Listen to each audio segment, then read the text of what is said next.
Dear students, technical একটু কারণে আসলে ইয়ে হয়ে গেল, লাইনটা বিচ্ছিন্ন হয়ে গিয়েছিল। আমি আবার ব্যাক করছি। তো প্রিয় শিক্ষার্থীবৃন্দ, আমরা যেটা বলছিলাম যে আমরা আসলে আমাদের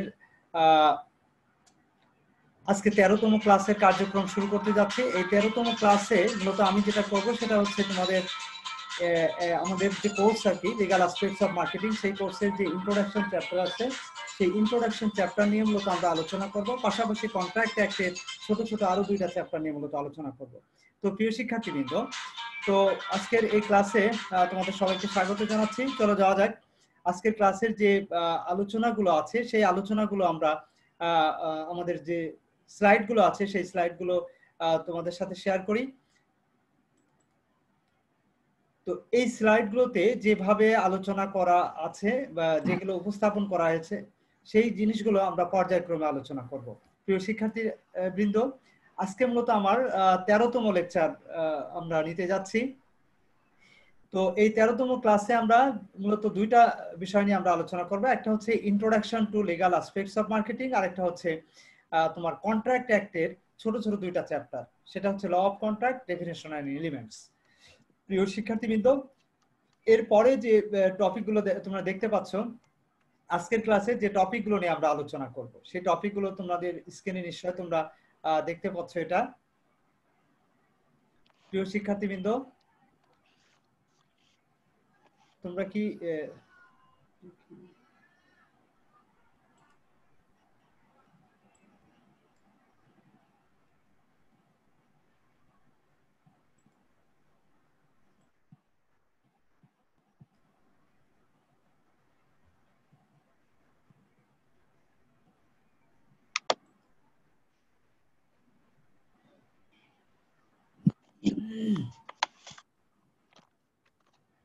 তোমরা কি দেখতে পাচ্ছ না? আমাকে দেখতে পাচ্ছ? জি স্যার। তো স্ক্রিনে লেখা আসেনি এখনো। স্ক্রিনে লেখা আসে না? আচ্ছা, এবার কি লেখা আসছে? জি স্যার। আচ্ছা, আমাকে কি দেখা না যাচ্ছে? স্যার।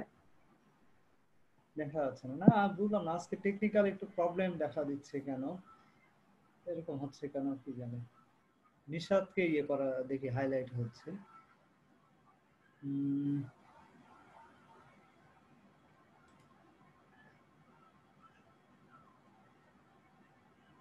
আমি শেয়ার স্ক্রিন করলেই দেখা যাচ্ছে না, কেন এটা এরকম হচ্ছে, কেন কি জানি। পার্টিসিপেন্ট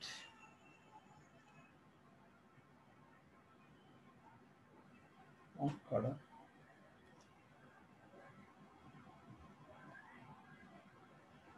ওকে,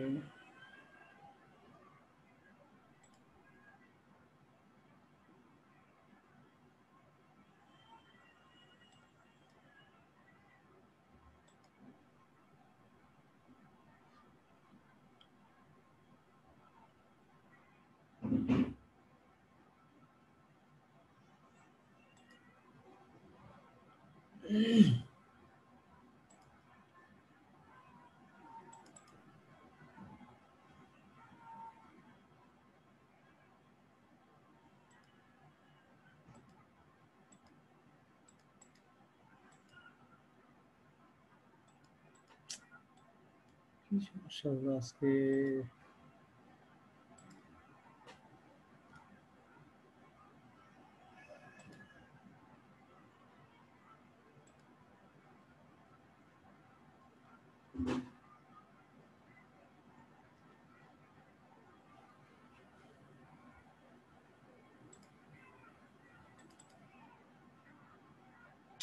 স্ক্রিন গুলো আসতেছে না দেখা।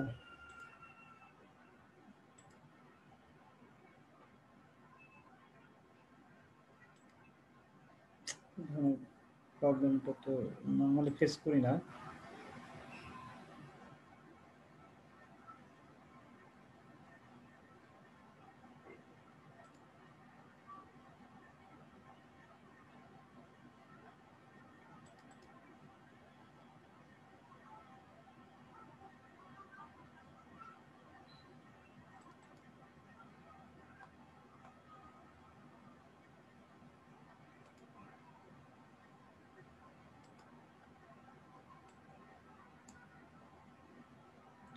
প্রিয়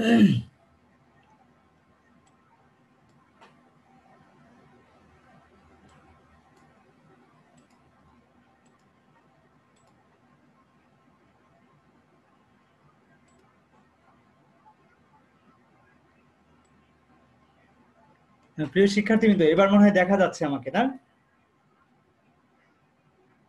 এখন কি দেখতে পাচ্ছ? হ্যাঁ, জি স্যার। ওকে। তো আমরা মোটামুটি শুরু করি আমাদের ক্লাসের কার্যক্রম। Extremely sorry for technical problem. তো ডিয়ার স্টুডেন্টস, দেখো আমরা মূলত আজকে দুইটা চ্যাপ্টার নিয়ে আলোচনা করব। সেটা একটু আগে আমরা বলছিলাম যে introduction to legal aspects of marketing, আরেকটা ছিল অফ কন্ট্রাক্টের ডেফিনেশন এন্ড এলিমেন্টস। বেসিক্যালি এই দুইটা বিষয় নিয়ে আমরা আজকে ক্লাসে টোটালি আলোচনা করব। তো প্রিয় শিক্ষার্থীবৃন্দ, আজকে আমরা যে দুইটা চ্যাপ্টার নিয়ে আলোচনা করব, ওইটার যে টপিকগুলো আছে সেই টপিকগুলো আমরা একটু স্ক্রিনে দেখি। চ্যাপ্টার 1 এ যেটা আছে, এখানে 6টা টপিক আছে এবং এরপরে যেটা আছে দেখো, law of contract definitions and elements. এখানে মূলত প্রায় 7টা বা 8টা টপিক আছে। তো এই টপিকগুলো আমরা ধারাবাহিকভাবে আলোচনা শুরু করি। প্রিয় শিক্ষার্থীবৃন্দ, প্রথমেই chapter 1, introduction to legal aspects of marketing.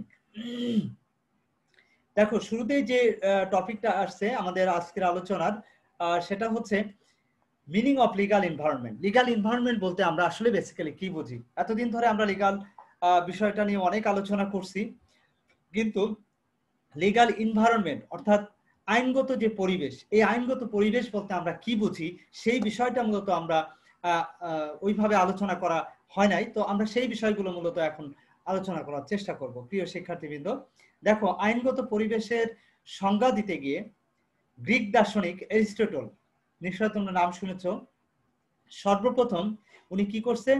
আইনের যে ব্যবহারিক বিষয় সেই বিষয়গুলোর প্রতি দিক নির্দেশ করছেন এবং তিনি মূলত আইনের যে প্রাকৃতিক এবং স্বাভাবিক যে গড়ে ওঠা যে নিয়ম নীতিগুলো আছে সেই নিয়ম নীতির উপর মূলত প্রাধান্য আরোপ করেছেন। তো এক্ষেত্রে আইনগত পরিবেশ সম্পর্কে সংজ্ঞা দিতে গিয়ে অধ্যাপক হোলান্ড নামক আরেকজন ভদ্রলোক, তিনি তার জুরিসপ্রুডেন্স নামক গ্রন্থে উল্লেখ করেছেন যে আইন হলো মূলত সার্বভৌম রাজনৈতিক শক্তি, যার দ্বারা প্রযুক্ত মানুষের বাহ্যিক যে আচার আচরণ এ সংক্রান্ত বিষয়গুলো মূলত বিশ্লেষণ করা হয়। প্রিয় শিক্ষার্থীরা, তো এই হচ্ছে মূলত আইনগত বিষয়। তারপরও আমরা ফাইনালি যেটা বলতে পারি সেটা হচ্ছে এরকম যে আইনগত পরিবেশের দ্বারা শুধু মানুষের যে বাহ্যিক আচার আচরণ বা নিরাপদ ভোগের জন্যই নয়, বরং মানব সভ্যতার উন্নতি এবং বিকাশের জন্য কিন্তু এই আইনগত পরিবেশটা খুবই গুরুত্বপূর্ণ ভূমিকা রাখে। প্রিয় শিক্ষার্থীবৃন্দ, তো নিশ্চয়ই তোমরা বুঝতে পারছো যে লিগ্যাল এনভায়রনমেন্ট বলতে আমরা কি বুঝি, মানে আইনগত পরিবেশ বলতে আমরা কি বুঝি। এরপরে যেটা চলে আসছে সেটা হচ্ছে, দেখো, rational for understanding legal environment. Rational for understanding legal environment অর্থাৎ আইনগত পরিবেশের তোমার যে রেশনাল, অর্থাৎ রেশনাল বলতে আমরা কি বুঝি? রেশনাল বলতে হচ্ছে যৌক্তিকতা। Rational for understanding legal environment অর্থাৎ আইনগত পরিবেশ সম্পর্কে যৌক্তিকতা। আইনগত পরিবেশ সম্পর্কে বা এটার সম্পর্কে আসলে কি যৌক্তিকতা আছে বা কেন এটা জরুরি, কেন এটার পিছনে আসলে কোনো লজিক আছে কিনা, সেই বিষয়টা আমরা খোঁজার চেষ্টা করব আমাদের এই টপিকের মাধ্যমে। ডিয়ার স্টুডেন্টস, দেখো, একটু খেয়াল করে, আমরা সবাই জানি যে আইনের অন্যতম একটা উদ্দেশ্য হচ্ছে দুষ্টের দমন আর শিষ্টের লালন। অর্থাৎ দুষ্টের দমন এবং শিষ্টের লালন, এটা কিন্তু একটা প্রবাদ আছে এবং সেটা আমরা সবাই মোটামুটি জানি। তো এই বিষয়টিকে মূলত সামনে রেখেই সকলের নিরাপদ ভবিষ্যৎ নিশ্চিত করার লক্ষ্যেই মূলত আইনগত পরিবেশ সম্পর্কে আমাদের জানা অত্যাবশ্যক। এই কারণে বলা হচ্ছে যে কিছু গুরুত্বপূর্ণ বিষয়কে সামনে রেখেই মূলত আইনগত পরিবেশ সম্পর্কে জানাটা খুবই জরুরি এবং এগুলোই মূলত আমরা এখন আলোচনা করব। প্রিয় শিক্ষার্থীবৃন্দ, কেন আমাদের আইনগত পরিবেশ সম্পর্কে জানা দরকার, কেন এর যৌক্তিকতা কি, সেই বিষয়গুলো জানবো আমাদের এই আলোচনার মাধ্যমে। নাম্বার 1, দেখো একটু খেয়াল করে, impact of legal environment on marketing mix. Impact of legal environment on marketing mix অর্থাৎ বাজারজাতকরণ মিশ্রণের উপর আইনগত পরিবেশের প্রভাব। বাজারজাতকরণ পরিবেশের উপর আইনগত পরিবেশের কোনো প্রভাব আছে কিনা বা সেই প্রভাবটা আসলে কি, সেই বিষয়গুলো একটু খেয়াল করে দেখো। বাজারজাতকরণ মিশ্রণের প্রত্যেকটি উপাদান খুবই কিন্তু স্পর্শকাতর। সেই বাজারজাতকরণ মিশ্রণের উপাদানগুলো কি? যেমন product, price, place and promotion. আমরা জানি 4P কেই মূলত আমরা মার্কেটিং মিক্স বলি। তো এই মার্কেটিং মিক্সের যে প্রত্যেকটা উপাদান, প্রোডাক্ট বলো, প্রাইস বলো, প্লেস বলো এন্ড প্রমোশন, প্রত্যেকটা বিষয় কিন্তু খুবই সেন্সিটিভ এবং স্পর্শকাতর, এবং প্রত্যেকটা বিষয়ের সাথে কিন্তু আইনগত বিষয় খুবই রিলেটেড। যেমন ধরো, কেউ দেখা গেল ইচ্ছা মতো কোনো প্রোডাক্ট তৈরি করলো, যে প্রোডাক্টের গুণগত মান ঠিক নেই, হয়তো দেখা যাচ্ছে সেটা স্বাস্থ্যসম্মত নয় বা মানসম্মত নয়, এরকম যেন প্রোডাক্ট যদি উৎপাদন করা হয়, তাহলে কিন্তু তার বিরুদ্ধে আইনগত ব্যবস্থা নেওয়ার সুযোগ রয়েছে। তো এই জন্য বলা হচ্ছে ঠিক একইভাবে ইচ্ছা মতো দামও কিন্তু নির্ধারণ করা যাবে না। সবকিছুর ক্ষেত্রে সুনির্দিষ্ট একটা পলিসি থাকে এবং সেই নিয়ম মেনেই কিন্তু সেই কাজগুলো আমাদের সম্পন্ন করতে হয়। অর্থাৎ মার্কেটিং মিক্সের যে উপাদানগুলো আছে, সেই উপাদানগুলো কিন্তু প্রত্যেকটা জিনিসই কিন্তু এই আইনগত যে বিষয়গুলো আছে সেগুলো অনুসরণ করেই তারপরে সেটা সম্পন্ন করতে হয়। প্রিয় শিক্ষার্থীবৃন্দ, দেন নেক্সট 2 নম্বর যেটা আসছে সেটা হচ্ছে impact of legal environment on whole business. Impact of legal environment on whole business, অর্থাৎ সামগ্রিক ব্যবসা মোকাবেলার উপর আইনগত পরিবেশের প্রভাব। সামগ্রিক ব্যবসা মোকাবেলার উপর আইনগত পরিবেশের প্রভাব।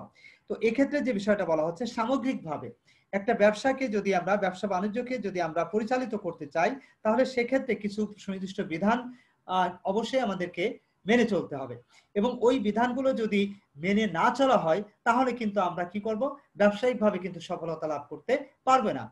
আর ব্যবসা মানেই হচ্ছে তোমাকে প্রচন্ড প্রতিযোগিতার মধ্যে তোমাকে অবস্থান করতে হবে। সেই প্রতিযোগিতামূলক বাজারে যদি তুমি আইনগত বিষয়গুলো অ্যাভয়েড করে যাও, তাহলে কিন্তু তুমি এই কোনোভাবেই এই প্রতিযোগীদের মোকাবেলা করে তুমি কিন্তু বাজারে টিকে থাকতে পারবে না। প্রিয় শিক্ষার্থীরা, এই জন্য বলা হচ্ছে যে সামগ্রিক ব্যবসা মোকাবেলার উপরেও আইনগত পরিবেশের একটা যথেষ্ট প্রভাব আছে। Number 3, gaining market share in the international market, অর্থাৎ আন্তর্জাতিক বাজারে বাজার শেয়ার অর্জন।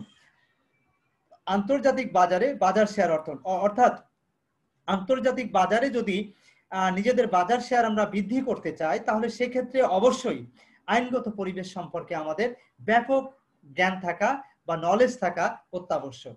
আর সেটা যদি না থাকে, তাহলে কিন্তু আমরা ইন্টারন্যাশনাল মার্কেটে কিন্তু আমাদের বাজার শেয়ার দখল করতে পারবো না।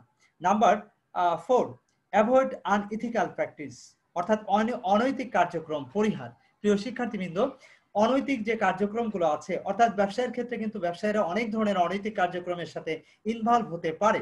তো বলা হচ্ছে যে কোনোভাবেই যেন আইনগত পরিবেশের উপর আইনগত মানে যে বিষয়গুলো আছে সেটা অ্যাভয়েড করে কোনোভাবেই যেন কোনো ব্যবসায়ীরা অনৈতিক কার্যক্রমে লিপ্ত না হয়, সেজন্য কিন্তু এই আইনগত বিষয়গুলো খুবই জোরালোভাবে অনুসরণ করা দরকার। আর সেটা যদি না করে, তাহলে তার বিরুদ্ধে কিন্তু আইনগত ব্যবস্থা গ্রহণ করা হবে।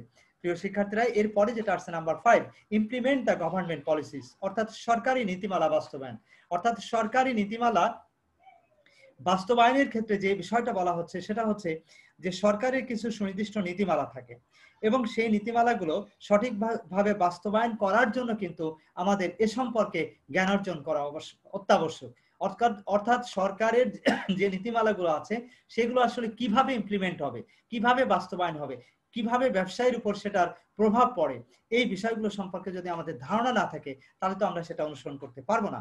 আর এ কারণেই কিন্তু আমাদের এই আইনগত বিষয়গুলো সম্পর্কে জানার খুবই যৌক্তিক আমরা বলতে পারি। প্রিয় শিক্ষার্থীরা, এই ছিল মূলত rational for understanding legal environment. প্রিয় শিক্ষার্থীরা, আমরা নেক্সট টপিকে চলে যাচ্ছি, দ্য ডিমান্ড লেজিসলেশন, অর্থাৎ প্রণীত আইনসমূহের চাহিদা। অর্থাৎ সরকার যে আইনগুলো প্রণয়ন করে থাকে, সেই আইনগুলো আসলে প্রণয়নের ব্যাপারে আমাদের যে চাহিদা, আমাদের ডিমান্ড আছে কিনা, আসলে চাহিদা থাকলে সেটা কতটুকু, বা মানুষের কাছে এই আইনের বিষয়গুলো আসলে কতটা চাহিদা আছে, কতটা ডিমান্ডফুল, সেই বিষয়গুলো মূলত আমরা জানার চেষ্টা করব। প্রিয় শিক্ষার্থীবৃন্দ, দেখো, গ্রিক দার্শনিক অ্যারিস্টটল আবার বলছেন, দেখো, যে শাসনকর্তা এবং শাস্তি উভয় সমভাবে আইনের শাসনের অধীনে থাকবে। অর্থাৎ এক্ষেত্রে বলা হচ্ছে, ব্র্যাকটন এ সম্পর্কে বলছে, দেখো, এই পৃথিবী আইনের শাসনের অধীন। এই আইন মানুষ বা সৃষ্টিকর্তা কর্তৃক রচিত হতে পারে। তার মানে প্রত্যেকটা মানুষই কিন্তু একটা নির্দিষ্ট আইনের অধীনেই থাকবে। সেই আইনটা মানুষ কর্তৃক প্রবর্তিত হোক অথবা সৃষ্টিকর্তা কর্তৃক প্রবর্তিত হোক, অবশ্যই মানুষ সেই সমস্ত আইনের অধীনেই কিন্তু তারা তাদের জীবন ধারণ বা জীবন পরিচালনা করে থাকে। প্রিয় শিক্ষার্থীবৃন্দ, আমরা দেখো মুসলমানদের পবিত্র ধর্মগ্রন্থ সম্পর্কে আল কোরআনে বলা হয়েছে যে আকাশ এবং পৃথিবীর সমস্ত কিছুই ইচ্ছায় হোক আর অনিচ্ছায় হোক মহান আল্লাহ রাব্বুল আলামিনের আনুগত্য করে থাকে। এর অর্থ হচ্ছে মানুষ প্রাকৃতিক আইনের অধীনে চলতে বাধ্য। অর্থাৎ প্রাকৃতিক যে নিয়ম আছে সেই নিয়মের অধীনেই কিন্তু মানুষ অটোমেটিক্যালি কিন্তু চলে, অর্থাৎ সেটা তার ইচ্ছাই হোক আর অনিচ্ছাই হোক, মানুষ কিন্তু স্বাভাবিক এই নিয়ম মেনটেন করেই কিন্তু তারা চলে থাকে। প্রিয় শিক্ষার্থীরা, যে কেউ ইচ্ছা করলেও কিন্তু এই নিয়মের বাইরে যেতে পারে না। তো এই কারণেই কিন্তু আমাদের এই আইনগুলোর ব্যাপারে কিন্তু ডিমান্ড রয়েছে। প্রিয় শিক্ষার্থীবৃন্দ, দেখো এখানে অধ্যাপক ডাইসি এ সম্পর্কে মন্তব্য করছেন, দেশের সাধারণ রীতি বা আইনের শাসনই হলো ব্রিটিশ নাগরিকদের মৌলিক অধিকারের রক্ষা কবচ। তার মতে নিম্নোক্ত তিনটি পৃথক ধারণা আইনের শাসন নামক তত্ত্বকে পরস্পর সংযুক্ত করছে। দেখো তিনটি তত্ত্ব কি? নাম্বার 1, অ্যাবলিশন অফ অটোক্রেসি, অর্থাৎ স্বেচ্ছামূলক ক্ষমতার বিলোপ। অর্থাৎ অটোক্রেসি এই কনসেপ্টটা, অর্থাৎ স্বৈর শাসক, স্বৈরতন্ত্র, এই বিষয়টাকে বিলোপ করার জন্য কিন্তু আইনের প্রয়োগ করা হয়। অর্থাৎ যেখানে আইন আছে, আইনের শাসন আছে, সেখানে কিন্তু কোনোভাবেই কিন্তু কি নাই, অর্থাৎ তোমার অটোক্রেসি কিন্তু সেখানে ইমপ্লিমেন্ট হতে পারে না। প্রিয় শিক্ষার্থীবৃন্দ, এরপরে যেটা আসছে সেটা হচ্ছে পানিশমেন্ট সাবজেক্ট টু প্রুফ, অর্থাৎ প্রমাণ সাপেক্ষে শাস্তি প্রদান। প্রমাণ সাপেক্ষে শাস্তি প্রদান অর্থাৎ এক্ষেত্রে বলা হচ্ছে যে অবশ্যই যদি কেউ অন্যায় করে সেই অন্যায়ের প্রমাণ সাপেক্ষে তাকে অবশ্যই শাস্তির ব্যবস্থা করতে হবে। এটা হচ্ছে আইনের শাসনের কথা। নাম্বার 3 বলা হচ্ছে অরিজিন অফ কনস্টিটিউশনাল ল, অর্থাৎ সাংবিধানিক আইনের উদ্ভব।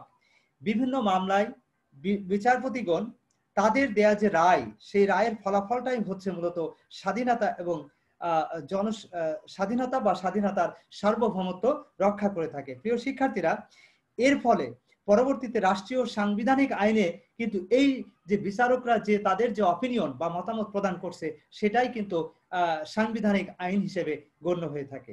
প্রিয় শিক্ষার্থীরা, তো আমরা যেটা বুঝলাম যে অবশ্যই আমাদের আইনের শাসনের প্রয়োজন আছে এবং প্রত্যেকটা মানুষের আসলে কোনো না কোনো ভাবে শাসনের অধীনেই কিন্তু তারা তাদের জীবন ধারণ করে থাকে। প্রিয় শিক্ষার্থীরা, আমরা নেক্সট টপিকে চলে যাচ্ছি, demand for consumer protection. Demand for consumer protection. প্রিয় শিক্ষার্থীরা, ডিমান্ড ফর কনজিউমার প্রোটেকশন এটা বলতে আসলে কি বোঝাচ্ছে? দেখো, অর্থাৎ ভোক্তা সংরক্ষণের জন্য চাহিদা। অর্থাৎ এই যে তোমার আইনের কথা বললাম, লেজিসলেশনের কথা বললাম, তো এগুলো আসলে কনজিউমারদের প্রোটেকশনের ক্ষেত্রে এই ধরনের আইনের চাহিদা আছে কিনা সেই বিষয়টাই মূলত এখানে আলোকপাত করা হচ্ছে।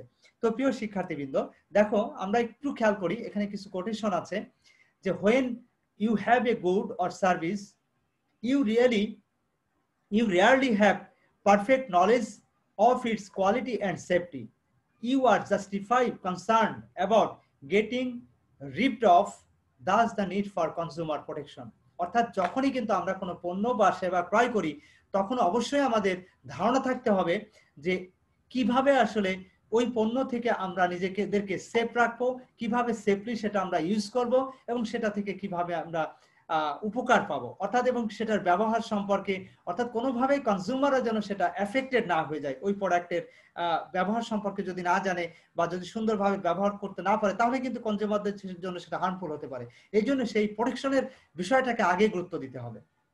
প্রিয় শিক্ষার্থীরা, আরো বলা হচ্ছে, দেখো, when consumer can trust produces but the consumer must have grounds of trust. Consumers value then not only quality and safety but also the assurance of quality and safety. তার মানে শুধু কোয়ালিটি এবং সেফটিটাকে রাখলেই হবে না, অর্থাৎ কনজিউমারদের যে ভ্যালু সেখানে কোয়ালিটি এবং সেফটির বিষয়টা শুধু থাকলেই হবে না, সেখানে বলা হচ্ছে যে অবশ্যই এই বিষয়টাকে নিশ্চিত করতে হবে, তাদেরকে সেই নিশ্চয়তা প্রদান করতে হবে। ঠিক আছে? আর ট্রাস্ট ডিপেন্ডস অন অ্যাসুরেন্স, মূলত ট্রাস্টটা মূলত ডিপেন্ডই করবে এই অ্যাসুরেন্সের উপর ভিত্তি করে। প্রিয় শিক্ষার্থীবৃন্দ, 1983 সালে দেখো তৎকালীন মার্কিন প্রেসিডেন্ট জন এফ কেনেডি, তোমরা নাম শুনেছো নিশ্চয়, তো 15 মার্চকে বিশ্ব ভোক্তা দিবস হিসেবে ঘোষণা করেছেন। 15 মার্চকে বিশ্ব ভোক্তা অধিকার দিবস হিসেবে ঘোষণা দিয়েছেন। এই দিবসে মূলত 3টি বিষয়কে গুরুত্ব দিয়ে এটা ঘোষণা করা হয়। নাম্বার ক, ভোক্তাদের মৌলিক অধিকারকে উৎসাহিত করা। নাম্বার খ, এটা গুরুত্বপূর্ণ একটা বিষয় যে তাদের অধিকারকে সম্মান জানাতে হবে, অর্থাৎ কনজিউমারদের যে অধিকার সেই অধিকারকে রেসপেক্ট করতে হবে এবং সেটা সংরক্ষণ করতে হবে।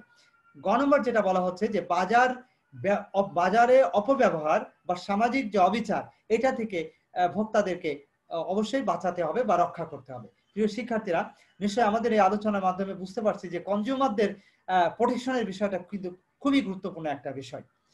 আমরা নেক্সট টপিকে চলে যাচ্ছি, influence of law in the marketing decision. প্রিয় শিক্ষার্থীবৃন্দ, একটু খেয়াল করে দেখো, influence of law in the marketing decision অর্থাৎ বাজারজাতকরণ সিদ্ধান্তে আইনের প্রভাব কি। বাজারজাতকরণ সিদ্ধান্তে আইনের প্রভাব কি। বাজারজাতকরণ সিদ্ধান্তে আইনের যে প্রভাব সেই বিষয়টাই মূলত আমরা এখন জানার চেষ্টা করব। দেখো একটু খেয়াল করে, আইনগত বিষয়গুলো থাকার কারণে ব্যবসা প্রতিষ্ঠানগুলো দেখো তাদের যে অর্থনৈতিক বিষয়গুলো পরিহার করার চেষ্টা করে তারা, এবং এক্ষেত্রে বলা হচ্ছে যে ব্যবসা প্রতিষ্ঠানগুলো সঠিকভাবে পরিচালনার স্বার্থেই কিন্তু তারা বিভিন্ন সময় বিভিন্ন ধরনের আইন প্রণয়ন করা হয় এবং সরকার সাধারণত এই কাজগুলো সম্পন্ন করে থাকে। অর্থাৎ দেশের যে ব্যবসা বাণিজ্যগুলো আছে তারা যেন সঠিকভাবে তারা তাদের কাজগুলো সম্পন্ন করে এবং কেউ যেন কারোর উপর প্রভাব বিস্তার না করে, এজন্য সময়ে সময়ে বিভিন্ন সময় বা ধাপে ধাপে মূলত বিভিন্ন ধরনের অর্ডিন্যান্স এবং বিভিন্ন ধরনের রেগুলেশন, বিভিন্ন ধরনের অ্যাক্ট মূলত তৈরি করা হয়েছে। আর এক্সাম্পল হিসেবে আমরা বলতে পারি, যেমন ধরো pure food ordinance 1959, trademark act 2009, drug and cosmetics act 1940, এরকম বিভিন্ন সময় বিভিন্ন ধরনের অ্যাক্ট মূলত প্রচলন করা হয়েছে, যার মূল উদ্দেশ্য হচ্ছে কনজিউমারদের কে প্রোটেকশন করা এবং ব্যবসা বাণিজ্যগুলো যেন অনেস্টলি বা নৈতিকতার সাথে তারা তাদের কার্যক্রম সম্পূর্ণ করতে পারে, এটা ছিল মূল উদ্দেশ্য। তো প্রিয় শিক্ষার্থীবৃন্দ, এই বিষয়গুলো বলা হচ্ছে যে মার্কেটিং ডিসিশনের ক্ষেত্রে অর্থাৎ প্রত্যেকটা প্রতিষ্ঠান তার বাজারজাতকরণ সিদ্ধান্ত গ্রহণের ক্ষেত্রে মূলত তাদেরকে অবশ্যই এই বিষয়গুলো, আইনগত বিষয়গুলো কনসিডার করতে হবে। তা না হলে কিন্তু তারা সফলভাবে তারা তাদের কার্যক্রম পরিচালনা করতে পারবে না। আর এই জন্যই বলা হচ্ছে যে মার্কেটিং ডিসিশনের ক্ষেত্রে আইনগত বিষয়গুলো কিন্তু ইনফ্লুয়েন্স করবে। কিভাবে করবে সেটাই মূলত আমাদের মূল আলোচনা। প্রিয় শিক্ষার্থীরা দেখো, influence of law on the marketing mix, marketing মিশ্রণের উপর আইনের প্রভাব, যেটা কিন্তু আমরা ইতিমধ্যে আলোচনা করেছি। প্রিয় শিক্ষার্থীবৃন্দ দেখো, সেখানে আমরা বলেছিলাম যে মার্কেটিং মিশ্রণের উপর আইনের প্রভাব, অর্থাৎ মার্কেটিং মিশ্রণের উপর বলতে এই যে product, price, place and promotion, অর্থাৎ আমরা দেখো কোনো প্রোডাক্ট যখন আমরা তৈরি করি এবং সেটা মার্কেটে যখন আমরা সেল করি, তখন আমাদের কিন্তু একটা বিষয় নিশ্চিত করতে হবে যে এটা মানসম্মত প্রোডাক্ট এবং কাস্টমারদের জন্য এটা খুবই উপকারী, কোনোভাবে এটা তাদের জন্য হার্মফুল নয়, এই বিষয়টা কিন্তু ইনশিওর করতে হয়। একইভাবে দামটাও যেন রিজনেবল হয়, এই বিষয়টা কিন্তু এনশিওর করতে হয়। কাস্টমারদেরকে কিন্তু সেই বিষয়টা নিশ্চিত করতে হয় যে দাম কিন্তু আমরা বেশি রাখছি না, এটা রিজনেবল প্রাইসে আমরা তোমাদের কাছে বিক্রি করছি। আমরা যখন প্রোডাক্টগুলো ডিস্ট্রিবিউশন করি তখন যেন প্রপার ওয়েতে সেটা ডিস্ট্রিবিউশন করি, কোনো ইলিগাল ওয়েতে যেন সেটা ডিস্ট্রিবিউশন না করা হয়। এবং প্রমোশন যে অ্যাক্টিভিটিসগুলো আমরা অনুসরণ করি, বিজ্ঞাপন বলো, আমরা যেমন একটা কিনলে আরেকটা ফ্রি, অর্থাৎ অনৈতিকভাবে যেন সেটার মূল্য নির্ধারণ করা না হয়, অনৈতিক কোনো ভাবে যেন তাদের কাছে কোনো প্রচার করা না হয়, অর্থাৎ প্রোডাক্টের মধ্যে যে কোয়ালিটি নাই সেই কোয়ালিটি যেন আমরা বাড়িয়ে বাড়িয়ে না বলি। হ্যাঁ, অর্থাৎ প্রোডাক্টের ভিতরে যে ধরনের প্রোডাক্ট আছে, প্রোডাক্টের প্যাকেটের গায়ে সেই ধরনের কথাই কিন্তু বলতে হবে, বাড়তি কোনো কথা যেন সেটা সেখানে উল্লেখ করা না থাকে। এই যে বিষয়গুলো, এই বিষয়গুলো কিন্তু অবশ্যই আমাদের চিন্তা করতে হবে। এই জন্যই বলা হচ্ছে যে মার্কেটিং মিক্সের উপর কিন্তু আইনগত বিষয়ের একটা যথেষ্ট প্রভাব রয়েছে। Number 2, influence of law on the talking marketing strategy. প্রিয় শিক্ষার্থীরা, মার্কেটিং এর কৌশল গ্রহণের ক্ষেত্রে আইনগত প্রভাব। মার্কেটিং এর যে স্ট্র্যাটেজি, অর্থাৎ যখন ব্যবসায়ীরা তাদের মার্কেটিং কৌশলগুলো ইমপ্লিমেন্ট করবে তখন কিন্তু তারা যে স্ট্র্যাটেজিগুলো গ্রহণ করবে তার উপরেও কিন্তু আইনগত প্রভাব কিন্তু অবশ্যই রয়েছে। অর্থাৎ আইনগত বিষয়গুলো তারা যদি অনুসরণ না করে তাহলে কিন্তু তারা কি করতে পারবে না, তারা তাদের কার্যক্রম সঠিকভাবে বা সুন্দরভাবে সম্পূর্ণ করতে সক্ষম হবে না। এরপরে যেটা আসছে দেখো 3 নম্বর, influence of law on the whole business, অর্থাৎ সামগ্রিক ব্যবসায়ের উপর আইনগত প্রভাব।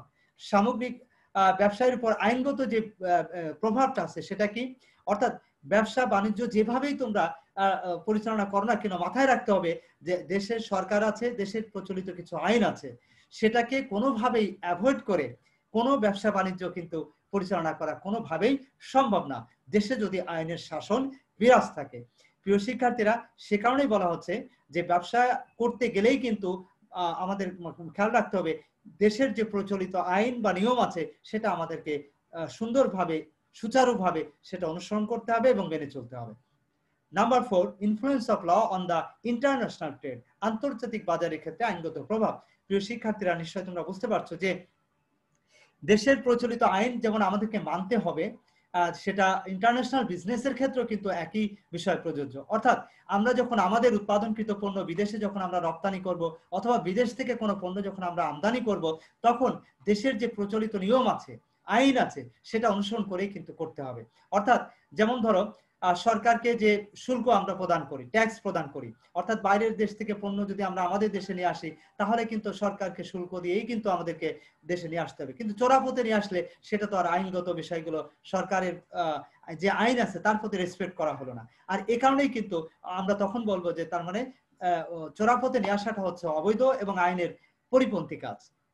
তো তার মানে হচ্ছে যে আইনগত যে বিষয়গুলো সেটা মেনটেন করেই কিন্তু তোমাকে কি করতে হবে, পণ্য সামগ্রী তোমার বিদেশ থেকে আমাদের দেশে নিয়ে আসতে হবে, আমরাও আমাদের উৎপাদনকৃত পণ্য বিদেশে রপ্তানি করব। প্রিয় শিক্ষার্থীরা, এটাই হচ্ছে যে ইন্টারন্যাশনাল ট্রেডের ক্ষেত্রেও কিন্তু আইনগত প্রভাব রয়েছে যেটা আমাদেরকে অনুসরণ করে চলতে হয়।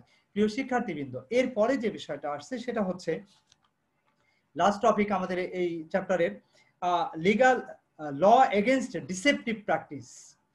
ডিসেপটিভ প্র্যাকটিস হবে, এটা স্পেলিংটা একটু ভুল হয়েছে দেখো প্রিয় শিক্ষার্থীবৃন্দ, ল এগেইনস্ট ডিসেপটিভ প্র্যাকটিস, সিই হবে। আচ্ছা, তো এখন তার মানে হচ্ছে যে প্রতারণামূলক কার্যক্রমের বিপক্ষে আইন, অর্থাৎ ব্যবসা বাণিজ্য পরিচালনা করার ক্ষেত্রে যদি কেউ তোমার প্রতারণা করে তাহলে সেক্ষেত্রে তার বিরুদ্ধে আইনগত কি বিষয় আছে বা কি কোন বিষয়গুলো আসলে প্রতারণা কাজ হিসেবে গণ্য হবে, সেই বিষয়গুলো আমরা মূলত আমাদের এই আলোচনার মাধ্যমে স্পষ্ট হওয়ার চেষ্টা করব।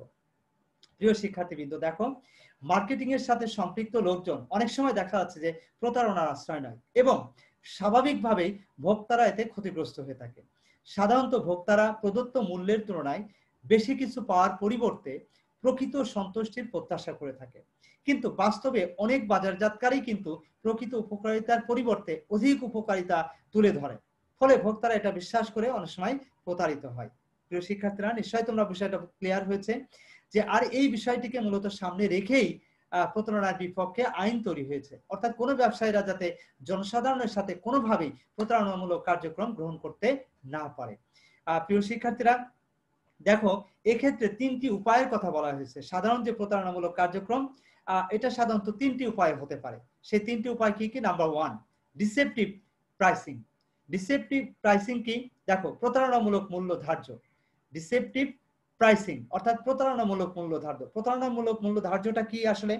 দেখো, ভোক্তাদেরকে আকৃষ্ট করার সময় অনেকেই কিন্তু অনেক কৌশল গ্রহণ করে, প্রতারণামূলক কৌশল গ্রহণ করে মূল্য নির্ধারণের ক্ষেত্রে। বিশেষ করে দেখবা অনেক সময় বলা হয়ে থাকে যে কারখানা মূল্যে পণ্য বিক্রি করা হচ্ছে অথবা হোলসেল মূল্যে পণ্য বিক্রি করা হচ্ছে, কিন্তু বাস্তবে দেখা গেলো আসলে রিটেল প্রাইসেই তারা পণ্য বিক্রি করছে।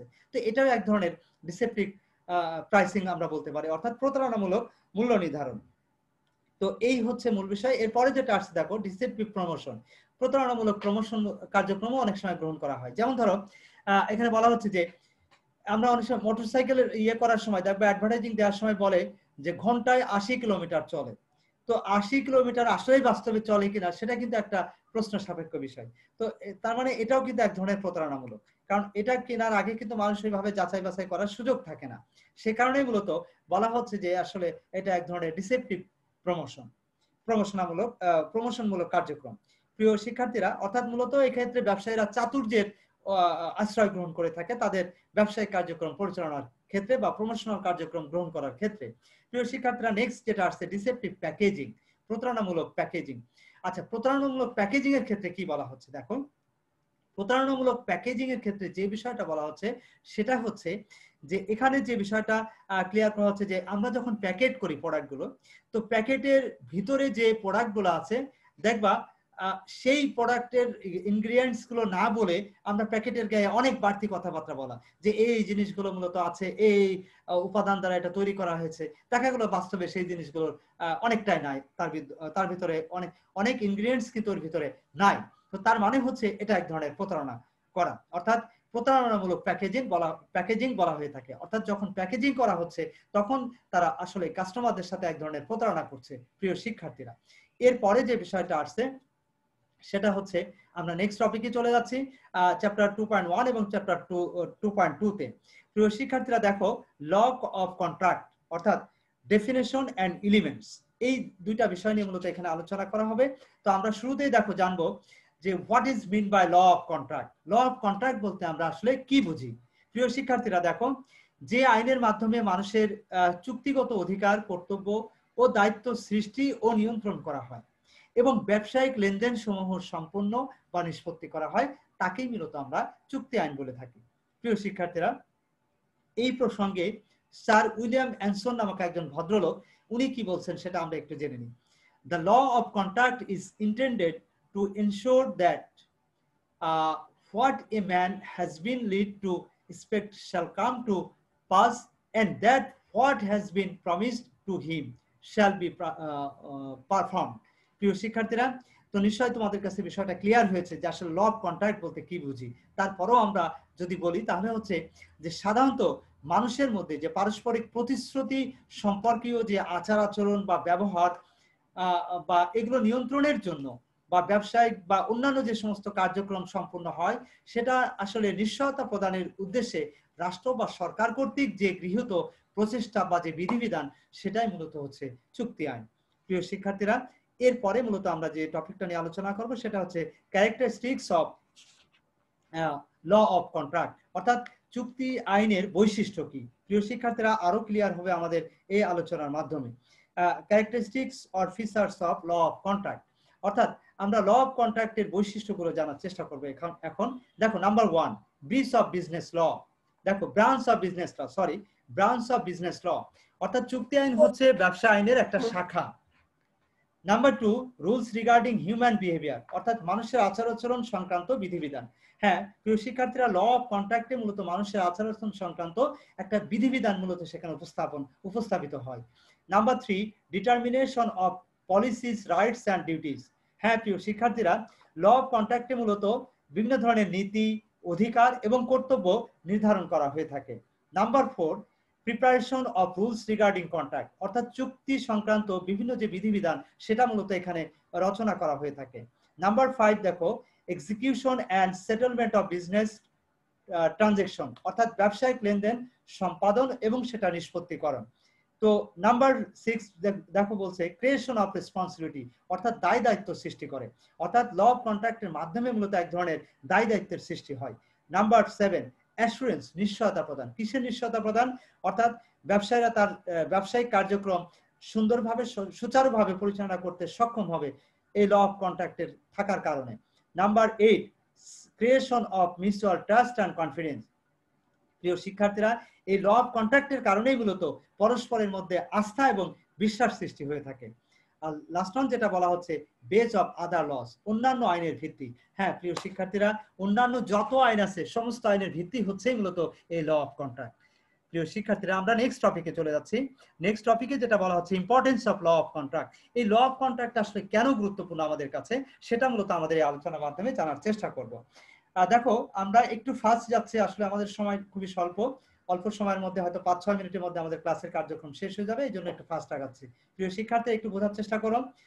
ব্রাঞ্চ অফ বিজনেস ল, ব্যবসা আইনের শাখা। হ্যাঁ অবশ্যই এই আইনটা হচ্ছে, আমরা প্রথমেই বলছি যে এটা হচ্ছে ব্যবসা আইনের একটা অন্যতম শাখা হচ্ছে ল অফ কন্ট্রাক্ট। ঠিক আছে, তো এই জন্য এটা আমাদের কাছে খুবই গুরুত্বপূর্ণ একটা বিষয়। কন্ট্রোলিং হিউম্যান বিহেভিয়ার, মানুষের যে আচার আচরণ সেটাকে কিন্তু কন্ট্রোল করা হয় এই ল অফ কন্ট্রাক্টের মাধ্যমে। কন্ট্রোলিং বিজনেস অ্যাক্টিভিটি, ব্যবসায়িক যে কার্যকলাপ সেই ব্যবসায়িক কার্যকলাপও কিন্তু নিয়ন্ত্রণ করা হয় এই মূলত ল অফ কন্ট্রাক্টের মাধ্যমে।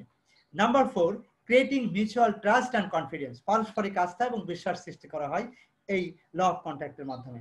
ডিটারমাইনিং রাইটস অ্যান্ড রেসপন্সিবিলিটি, অধিকার এবং দায় দায়িত্ব নিরূপিত হয় এই ল অফ কন্ট্রাক্টের মাধ্যমে। নাম্বার 6, গিভিং অ্যাসুরেন্স, অর্থাৎ নিশ্চয়তা প্রদান। কিসের নিশ্চয়তা প্রদান? অর্থাৎ তুমি তোমার আইনগত যে সুযোগ সুবিধা বা যে উদ্দেশ্যে তুমি ব্যবসায়িক কার্যক্রম পরিচালনা করছো সেটা তোমাকে সেই জিনিসটা পাওয়ার যে ক্ষেত্রে তোমাকে নিশ্চয়তা প্রদান করছে এই ল অফ কন্ট্রাক্ট। বিধিবিধান প্রণয়ন, হ্যাঁ বিভিন্ন ধরনের রুলস বা রেগুলেশন যেটা প্রণয়ন হচ্ছে সবই কিন্তু এই ল অফ ল অফ কন্ট্রাক্টের নীতি মেনেই কিন্তু আমাদেরকে করতে হচ্ছে। আর লাস্ট ওয়ান বলছে বেজ অফ আদার লজ, অন্যান্য আইনের ভিত্তি, যেটা আমরা আগেই বলেছি। প্রিয় শিক্ষার্থীরা, এরপরে যেটা আসছে দেখো ডেফিনেশন অফ কন্ট্রাক্ট। কন্ট্রাক্ট কাকে বলে? আমরা ল অফ কন্ট্রাক্ট নিয়ে আলোচনা করলাম, এখন আমরা আলোচনা করব কন্ট্রাক্ট বলতে কি বুঝি। প্রিয় শিক্ষার্থীবৃন্দ, দেখো চুক্তি খুবই গুরুত্বপূর্ণ একটা শব্দ। এর পরিভাষা দেখো কন্ট্রাক্ট, যা ল্যাটিন শব্দ কন্ট্রাক্টাস হতে উৎপত্তি হয়েছে। ইংরেজি কন্ট্রাক্ট শব্দের আবিধানিক অর্থ হলো কোনো একটা বিষয়ে একমত হওয়া, অর্থাৎ সম্মত হওয়া বা চুক্তিবদ্ধ হওয়া। সাধারণভাবে এই দুই বা ততোধিক পক্ষের মধ্যে যখন কোনো একটা নির্দিষ্ট বিষয়ে ঐকমত্য বা সম্মতি প্রতিষ্ঠিত হয়, তখনই মূলত আমরা তাকে কি বলে থাকি? চুক্তি বলে থাকি। প্রিয় শিক্ষার্থীবৃন্দ, এই প্রসঙ্গে 1872 সালের যে চুক্তি আইন, সেখানে যে বিষয়টা বলা হয়েছে সেকশন 2 এর এইচ ধারাতে মূলত যে বিষয়টা বলা হচ্ছে সেটা হচ্ছে এই যে an agreement enforceable by law is a contract, অর্থাৎ আইনের দ্বারা বলবৎযোগ্য সম্মতিকেই চুক্তি বলা হবে। প্রিয় শিক্ষার্থীরা, অর্থাৎ আইনের দ্বারা যেটা বহাল করা সম্ভব সেই ধরনের কোন সম্মতিকেই মূলত আমরা চুক্তি বলে থাকি। তো এক্ষেত্রে একটা উদাহরণ দিচ্ছে, যদিও তোমরা এটা খেয়াল করো যে মিস্টার সুমন তার একটি গাড়ি 1 লক্ষ টাকায় মিস্টার শরীফের নিকট বিক্রয় করতে সম্মত হলো। এক্ষেত্রে উক্ত সম্মতিটা আইন দ্বারা বলবৎ করা যাবে, কেননা উক্ত সম্মতির দ্বারা একটি দায়ের সৃষ্টি হয়েছে, সে কারণে এখানে চুক্তি প্রতিষ্ঠিত হয়েছে বলে গণ্য হবে। প্রিয় শিক্ষার্থীরা, নিশ্চয় বিষয়টা ক্লিয়ার হয়েছে। এরপরে দেখো elements, essential elements or features or conditions of contract. প্রিয় শিক্ষার্থীরা, খুবই গুরুত্বপূর্ণ একটা টপিক। সেটা হচ্ছে যে কোন চুক্তিতে আইনের যে বিষয়টা, অর্থাৎ আইনগত যে বিষয়টা, সেই বিষয়ে কিছু গুরুত্বপূর্ণ উপাদান থাকতে হয়। সেই গুরুত্বপূর্ণ উপাদানগুলো আসলে কি, সেই বিষয়টাই মূলত এখানে উপস্থাপন করা হচ্ছে। যে উপাদানগুলো কোন চুক্তির ক্ষেত্রে অবশ্যই থাকা অত্যাবশ্যক, সেই বিষয়গুলো মূলত আমরা আমাদের এই টপিকের মাধ্যমে জানার চেষ্টা করব। প্রিয় শিক্ষার্থীরা, দেখো নাম্বার 1, প্লুরালিটি অফ পার্টিজ, অর্থাৎ একাধিক পক্ষ। অর্থাৎ এখানে একাধিক পক্ষ থাকতে হবে, শুধু একটা পক্ষ থাকলে কিন্তু হবে না, 2 বা ততোধিক। একাধিক মানে হচ্ছে 2 এর অবশ্যই 1 এর অধিক, এক পক্ষের মধ্যে কখনোই চুক্তি হয় না। নাম্বার 2, অফার এর অ্যাকসেপ্টেন্স, এক্ষেত্রে অবশ্যই প্রস্তাব এবং স্বীকৃতি থাকতে হবে। এক পক্ষ প্রস্তাব দিবে, অপর পক্ষ তাতে স্বীকৃতি প্রদান করবে। নাম্বার 3, লফুল অবজেক্ট, অর্থাৎ আইনসম্মত উদ্দেশ্য হতে হবে, অর্থাৎ এই চুক্তির উদ্দেশ্যই হবে আইনসম্মত। অবৈধ কোনো উদ্দেশ্যকে সামনে রেখে কোনো চুক্তি প্রতিষ্ঠিত হবে না। Number 4, intention to establish legal relationship, অর্থাৎ আইনগত সম্পর্ক স্থাপনের ইচ্ছা থাকতে হবে এই চুক্তি প্রতিষ্ঠিত হওয়ার মাধ্যমে। নাম্বার 5, লফুল কনসিডারেশন, আইনসম্মত প্রতিদান, অর্থাৎ চুক্তির যে প্রতিদান যেটা অত্যাবশ্যক সেটা অবশ্যই আইনসম্মত হতে হবে। নাম্বার 6, ফ্রি কনসেন্ট, অর্থাৎ স্বেচ্ছায় সায় থাকতে হবে, অর্থাৎ আমার যে মতামত, আমার অপিনিয়ন বা স্বীকৃতি, সেটা স্বেচ্ছায় আসতে হবে, কোনো বল প্রয়োগ বা অনুচিত প্রভাব প্রয়োগ করে এটা করা যাবে না। নাম্বার 7, ক্যাপাসিটি টু কন্ট্রাক্ট, চুক্তি সম্পাদনের যোগ্যতা, অর্থাৎ এক্ষেত্রে বলা হচ্ছে যে চুক্তির যে দুটি পক্ষ তাদের অবশ্যই চুক্তি সম্পাদনের যে ক্যাপাসিটি দরকার সেটা থাকতে হবে। যেমন হচ্ছে 18 বছর বয়সের ঊর্ধ্বে হতে হবে, সুস্থ স্বাভাবিক মস্তিষ্ক সম্পন্ন ব্যক্তি হতে হবে, এই তো এটা হচ্ছে ক্যাপাসিটি টু কন্ট্রাক্ট। নাম্বার 8, সার্টেইনটি, মানে নির্দিষ্টতা, অর্থাৎ এখানে চুক্তির যে বিষয়বস্তু সেটা অবশ্যই নির্দিষ্ট থাকতে হবে, স্পেসিফিক হতে হবে, অনির্দিষ্ট কোনো বিষয় নিয়ে কিন্তু চুক্তি প্রতিষ্ঠিত হবে না। নাম্বার 9, পসিবিলিটি অফ পারফরমেন্স, চুক্তি পালনের সম্ভাব্যতা, অর্থাৎ চুক্তিটি যেন পালন করা সম্ভব হয় সেরকম একটা বিষয়কে সামনে রেখেই কিন্তু চুক্তি প্রতিষ্ঠিত হতে হবে। নাম্বার 10, রিটেন অ্যান্ড রেজিস্টার্ড, অবশ্যই চুক্তিটি লিখিত হতে হবে এবং সেটা নিবন্ধিত হতে হবে। প্রিয় শিক্ষার্থীরা, এরপরে যে টপিকটা আসছে সেটা হচ্ছে ডেফিনেশন অফ এগ্রিমেন্ট, মানে সম্মতি বলতে আমরা কি বুঝি। সম্মতি শব্দের অর্থ হচ্ছে একমত হওয়া, রাজি হওয়া বা মেনে নেওয়া। সুতরাং কোনো বিষয়ে 2 বা ততোধিক পক্ষের একমত হওয়াটাকেই মূলত আমরা সম্মতি বলে থাকি। প্রিয় শিক্ষার্থীরা, অর্থাৎ 2 বা ততোধিক পক্ষের মধ্যে কোনো কাজ করা বা করা থেকে বিরত থাকার ব্যাপারে ঐকমত্য প্রতিষ্ঠিত হওয়াটাই হচ্ছে মূলত সম্মতি। প্রিয় শিক্ষার্থীবৃন্দ, এরপরে যেটা আসছে দেখো difference between agreement and contract. আমরা নিশ্চয়ই যে কন্ট্রাক্ট এবং এগ্রিমেন্ট এটার মধ্যে পার্থক্য কি তারপরে একটু বলে দিই, আগে আমরা জানি তারপরে। দেখো, সম্মতি হচ্ছে কোনো বিষয়ে 2 বা ততোধিক পক্ষের মধ্যে যখন ঐকমত্য প্রতিষ্ঠিত হয় সেটাই হচ্ছে সম্মতি। আর চুক্তি হচ্ছে আইনের দ্বারা বলবৎযোগ্য সকল সম্মতিকেই মূলত চুক্তি বলা হবে। কারণ সম্মতির ক্ষেত্রে আইনগত বিষয়টা কিন্তু উপেক্ষিত, বাট চুক্তির ক্ষেত্রে আইনগত বিষয়টা কিন্তু খুবই জোরালোভাবে এটাকে গুরুত্ব দেওয়া হয়, অর্থাৎ আইনের দ্বারা বলবৎযোগ্য সম্মতিকেই মূলত চুক্তি বলা হবে। প্রিয় শিক্ষার্থীরা, তো নিশ্চয়ই বুঝতে পারছো যে এগ্রিমেন্ট এবং কন্ট্রাক্টের মধ্যে বেসিক্যালি পার্থক্য কোথায়। এরপরে লাস্ট যে টপিকটা আসছে মূলত দেখো একটু খেয়াল করে, all contracts are agreement but all agreements are not contract. এই উদাহরণটা আমরা একটু ব্যাখ্যা করব।